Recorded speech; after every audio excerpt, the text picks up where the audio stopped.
Welcome, everybody. We really appreciate you coming to cover this particular development in our effort to constrain the operations of ICE and CBP. We're in an extraordinary time where we have secret police in America. We've read about this all around the world, where authoritarian governments will have roving militias that are not marked either by their agency or by their individual identification, that will be operating out of vans or trucks that are unmarked, that will grab people off the street and detain them, often disappear them, and that's happening right here in the United States of America. I never thought I would see this moment. And these roving patrols, they're breaking the laws and they're breaking the Constitution. They're breaking down doors, taking people out of their homes without a judicial warrant. They are detaining people without ability to access their families or their attorneys. They're often moving them around the country and providing no information about where they are. So even when there is an attorney trying to track them down or family members trying to track them down, they can't find them. And in the midst of all of this, there is zero accountability for violating the civil rights of Americans.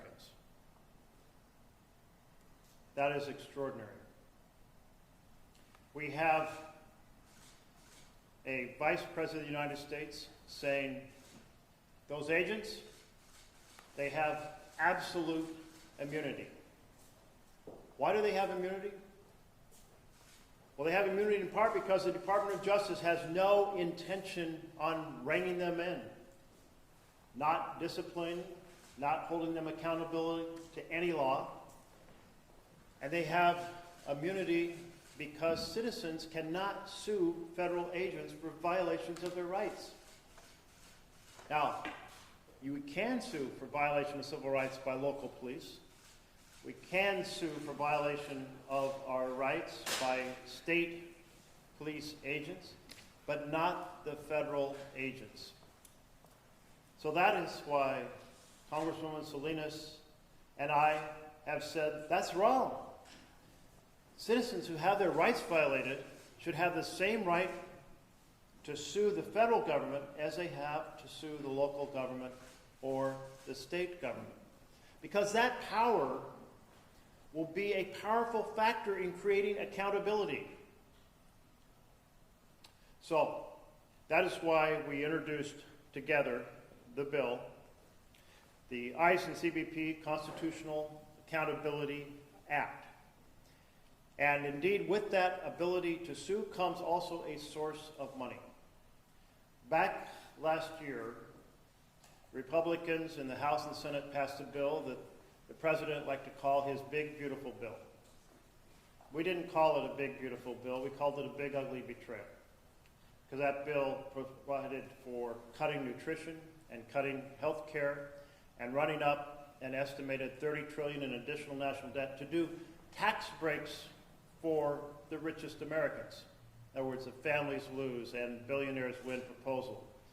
But it also, in addition, gave about $150 billion to the Department of Homeland Security, to ICE, and to CBP.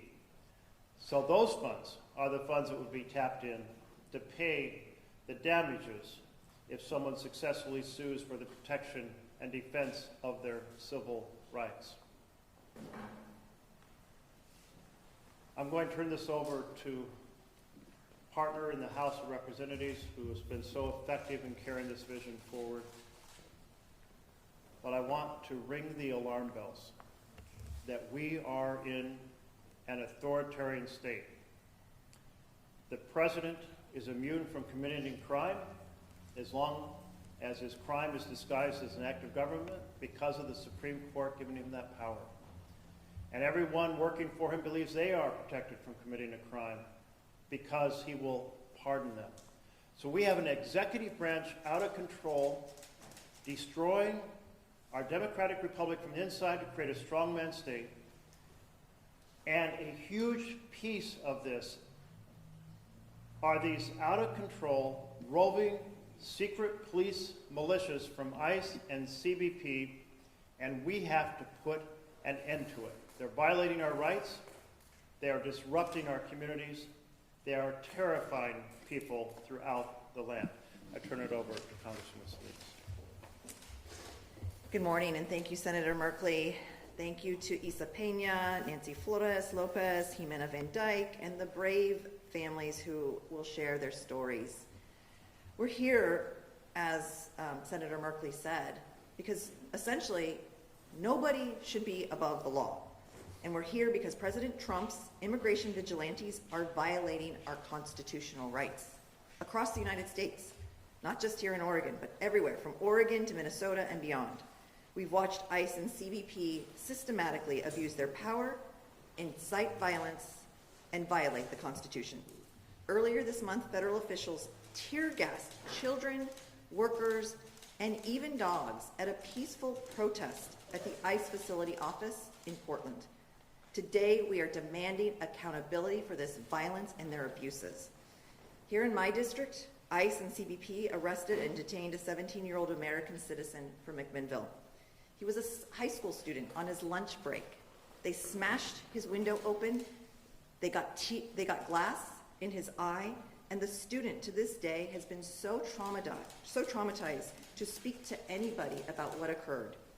Over the summer, immigration enforcers arrested and denied due process to a wildland firefighter actually on the fire line up in the Olympic Peninsula. He was actively protecting communities up there. And just last week in Salem, ICE agents attacked my constituent, Maria, a U.S. citizen. ICE pulled her over, very similar, smashed in her car window, dragged her out of the car, and tore her rotator cuff. And only after they beat and traumatized Maria did they think to verify her U.S. citizenship. She showed them her passport, and what did they do? They left her on the street. And here in Woodburn, minors have been kidnapped, and ICE verifiers threatened with jail time for exercising their constitutional rights. This is not public safety. This is abuse of power.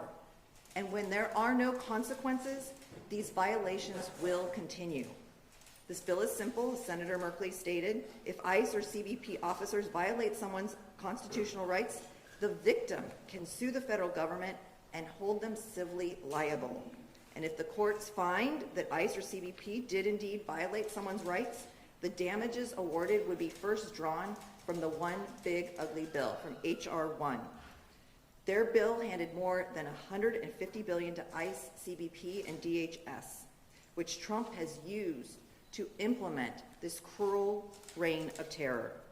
By paying damages with the money from the Big Ugly Bill, this bill will help act as a check on ICE and CBP. Without accountability, there are no consequences. And without consequences, they will keep violating our U.S. Constitution. And again, in America, no one is above the law. Our community should not have to live in fear of the very people sworn to protect them, the very people who pledged an oath to the same Constitution that we have. Families deserve safety, workers deserve dignity, and every single person deserves their constitutional rights.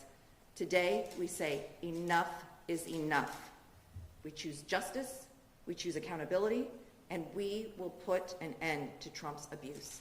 Thank you, and now I would like to hand it over to Isa Pena from Innovation Law Lab.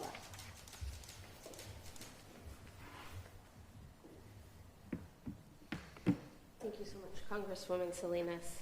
My name is Isa Pena, and I'm the Director of Strategy at Innovation Law Lab.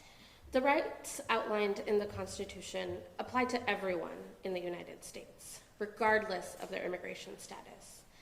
They are the very foundation of what this country should be about. We cannot allow a federal agency to decide these rights are inconvenient and strip them away from any member of our communities.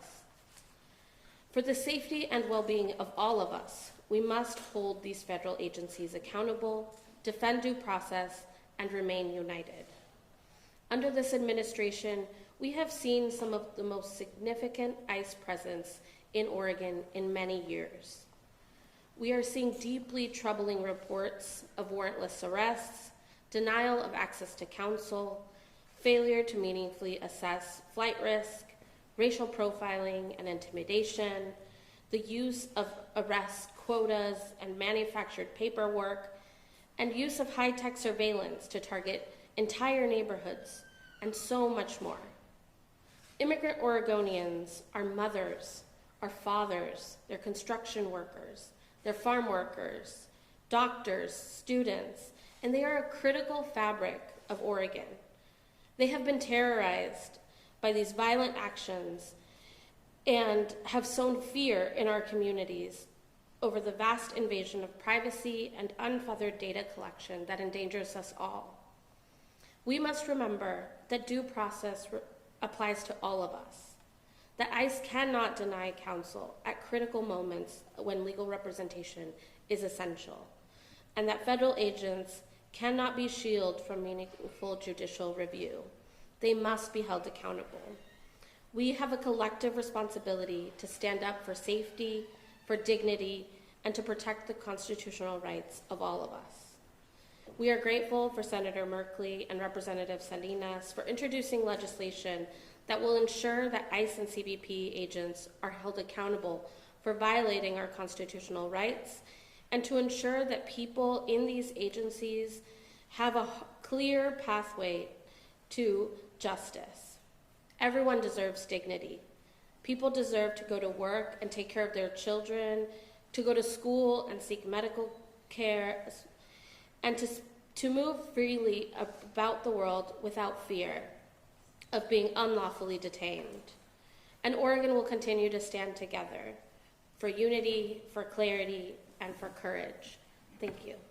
I'm happy to introduce Nancy Lopez Flores from the SEIU of Oregon.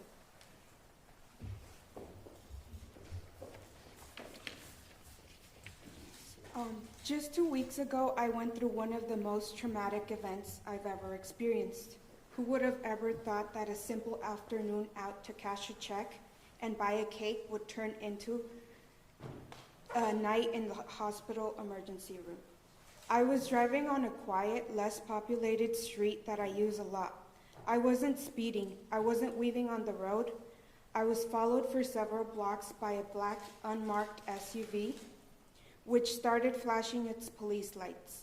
I was pulled over and then boxed in by this SUV and another vehicle.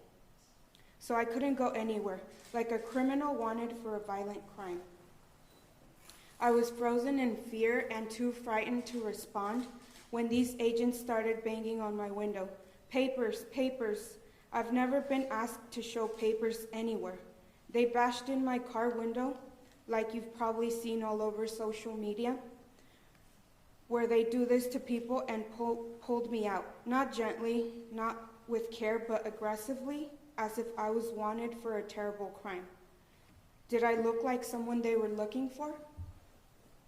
They threw me on the ground so hard, they injured my shoulder, my ribs, and caused a concussion. They went through my car, then my purse, and it wasn't until they pulled out my passport, seeing that I am an American citizen, that they left me alone. Before they drove away, one of the agents, a man, said with a smirk, "Don't forget to renew your passport." And they got into their vehicles and drove away. They didn't even bother to call the paramedics to check on me. They just left me there. I am still in pain, but my body is healing. The memories and the trauma I feel, however, will stay with me forever. My family and I are afraid to go out to places we used to shop. Even just driving down the street, I am always looking over my shoulder to see if I am being followed again. I will feel that fear for a long time to come. I have hospital bills from being treated from my injuries that day.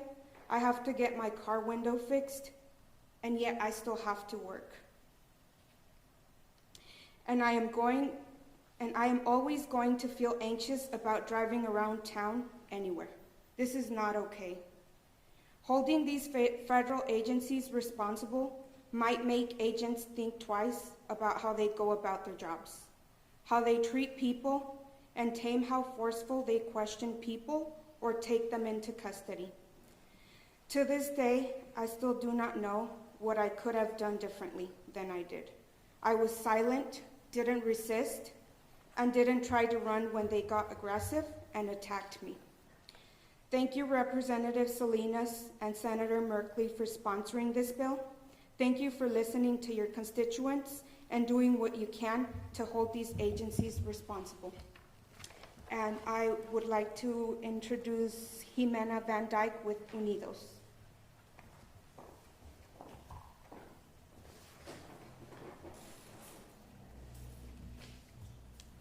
Good morning.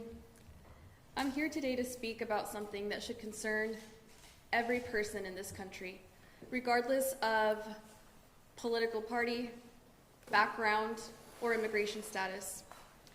In November of 2025 in McMinnville, Oregon, multiple incidents were verified involving immigration enforcement actions that raised serious constitutional and public safety concerns. Among those detained were 2 U.S. citizens, one of them a minor. I have to be intentional about what I share. These individuals are still living with fear and uncertainty.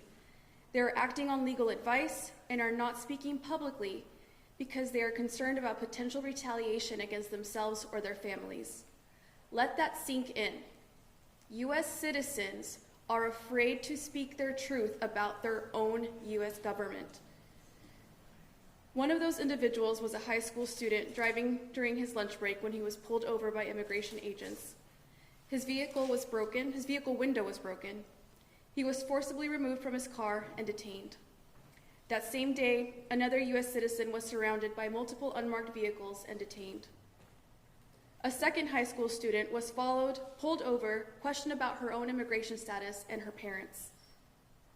Across Yamhill County, additional individuals reported being surrounded by vehicles, having agents bang on their windows, and witnessing firearms being brandished. In one instance, a woman exercising her First Amendment right to document enforcement activities was threatened with weapons and chemical agents. Multiple reports included vehicles operating without license plates, with 2 different license plates, and dangerous driving through school zones. The point here is not about immigration policy. It's about constitutional accountability.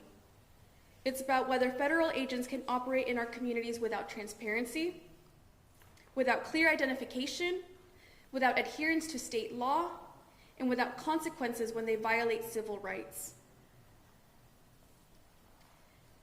When we have high school students in fear of being pulled from their vehicles, citizens who fear speaking out, parents that fear retaliation for seeking accountability, that is a clear red flag warning that our constitutional rights are in danger. We cannot allow constitutional protections to become optional. Accountability does not weaken law enforcement, it strengthens democracy. Today we stand not just for the individuals who experience these incidents, but for the principle that no agency is above the Constitution. Thank you.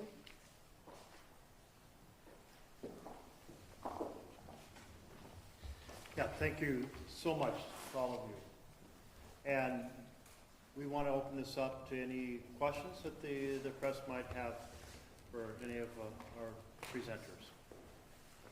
So you sponsored it, you got to go. How far do you think something like that's going to go in reality? So the broader context right now is the last 2 weeks we've been in negotiations with Republican leadership of the House and Senate, with the President of the United States over a series of reforms that need to be made before the Department of Homeland Security bill is passed.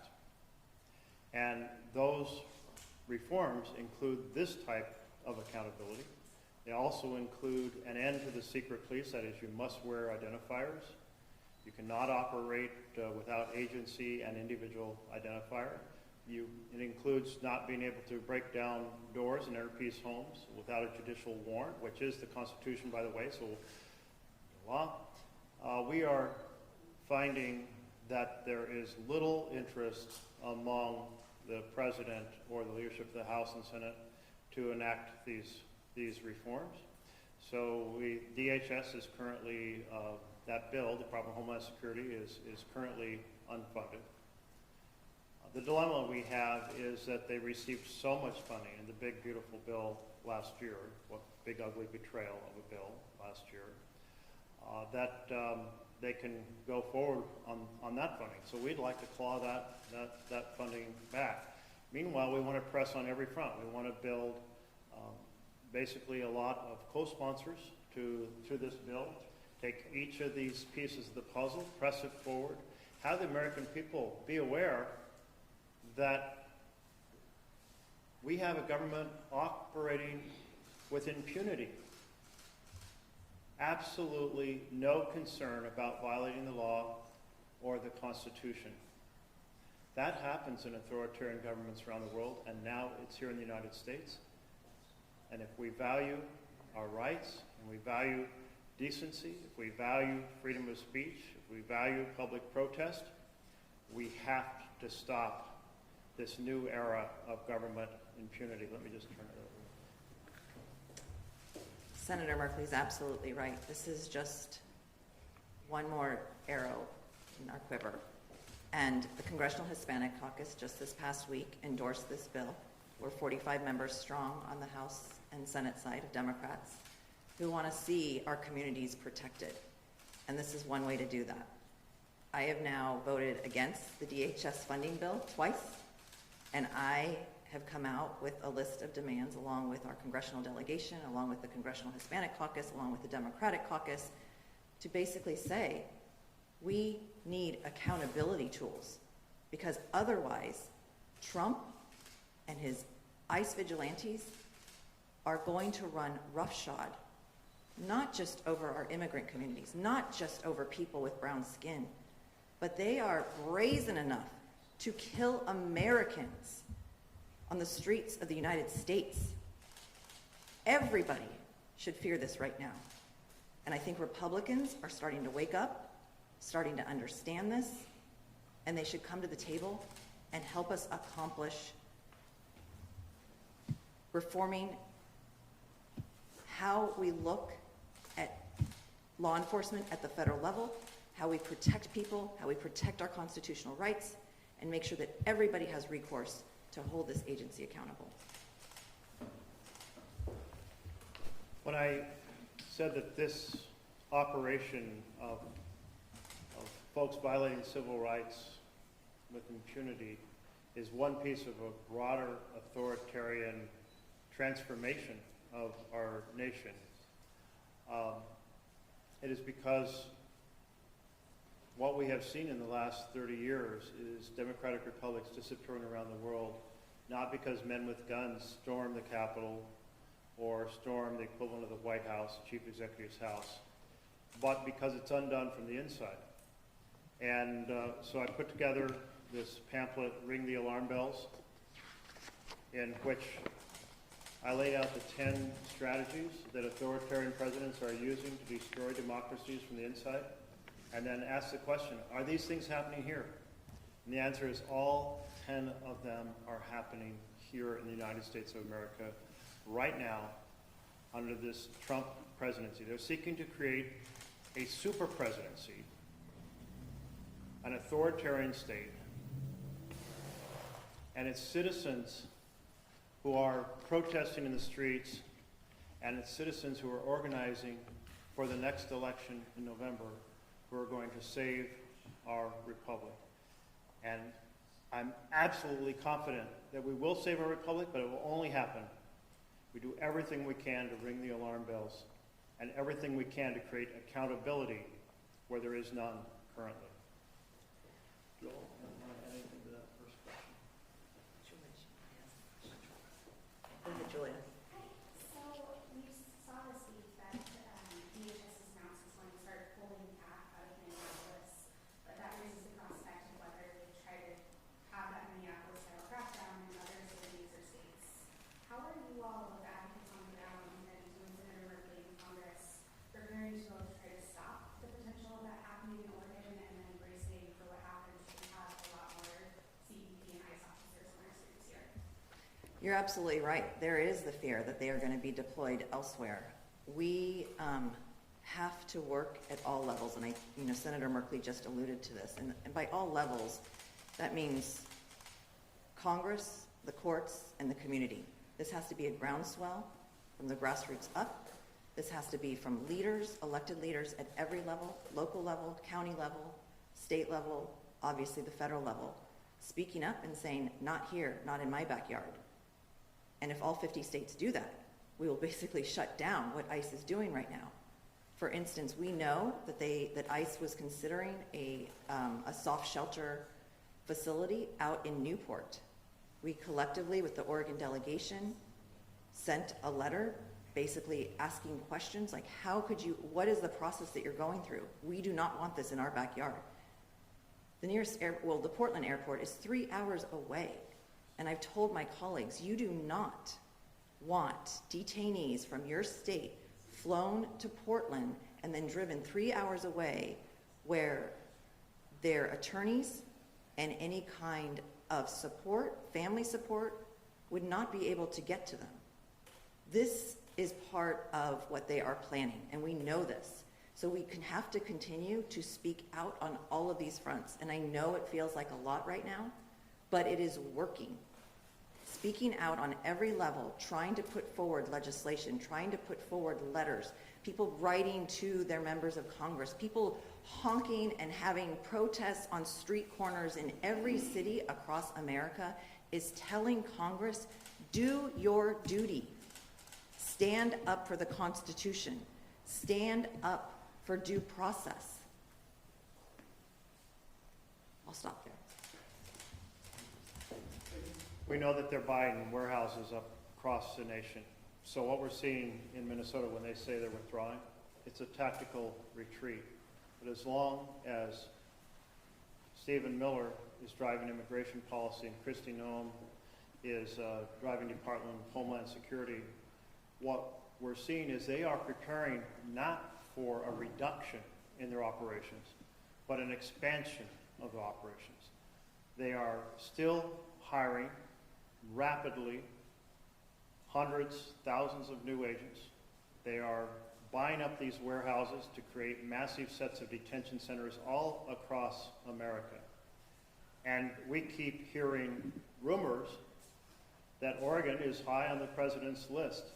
So we don't know if those agents being drawn out of Minnesota are coming here, but we better prepare as if they are. I'm Other sorry, questions? we are at time. I didn't mean to interrupt you there, Senator. Anything else? Thank you all very much for covering this. We are at an extraordinary moment we never thought we would be at, where it isn't just ordinary policies that we're debating. We are debating and fighting to save our republic. Thank you. And thank you so much.